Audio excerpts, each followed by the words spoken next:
Let's take you to day 2 of IndyCar racing in Newton, Iowa to see if Joseph Newgarden reigns supreme in the Hawkeye State. The Oakland Craig Knights girls basketball team is ranked 5th in C2, and that's for good reason. The Knights enter tonight's match undefeated at home, and they host West Point Beamer. Grounded cross into Uchan Harberts, who puts in the goal just 3 minutes into the game. It's a tap in, and they're up 1-0. Now 26 minutes to go in the game. The score is now 2-1 Western Christian, and the Wolfpack will get themselves a free kick on the edge of the 18-yard box after that foul. And check this out, guys. Look at this curler. It's good. Big goal for the Wolfpack. The past week has been huge for soccer in the United States, whether that involves the women's national team in the World Cup or U.S. club soccer's newest edition. Lionel Messi made his long-anticipated debut for Inter Miami this past Friday. Messi was subbed on in the second half, and you can't write a better script. Bang! And the celebrations wouldn't stop there.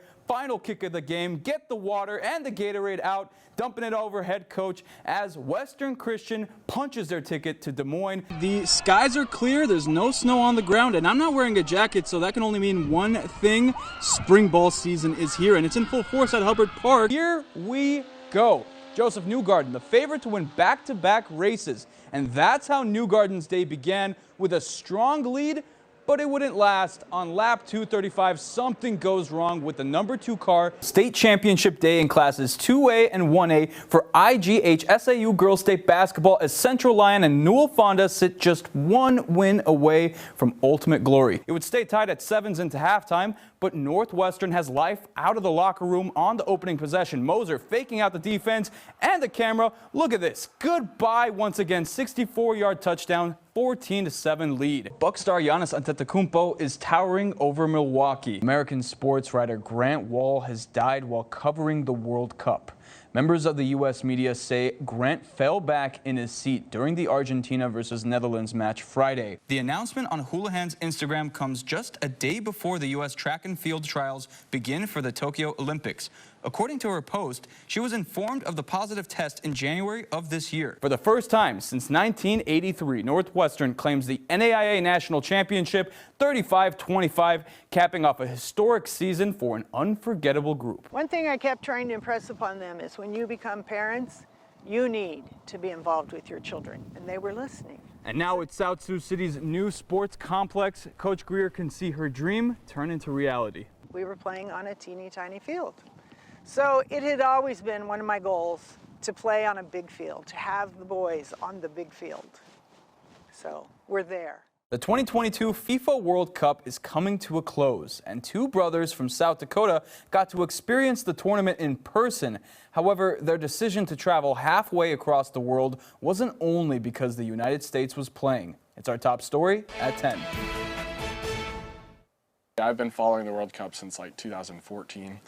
2018 came around, and it happened to be on while our dad was passing away. He was on hospice, and every morning we get up and say, all right, who's playing today? And Dustin and Preston Pratt spent the final moments with their father while the 2018 World Cup was unfolding. Every morning we would look forward to it. It was awesome. So that was really my first, this sport is incredible. If that wasn't happening, I don't even know what we would have done. So it was pretty fortunate that we at least had that memory together. It was the only element of joy in a very sad time. On July 4th, 2018, Mitch Pratt lost his battle with cancer.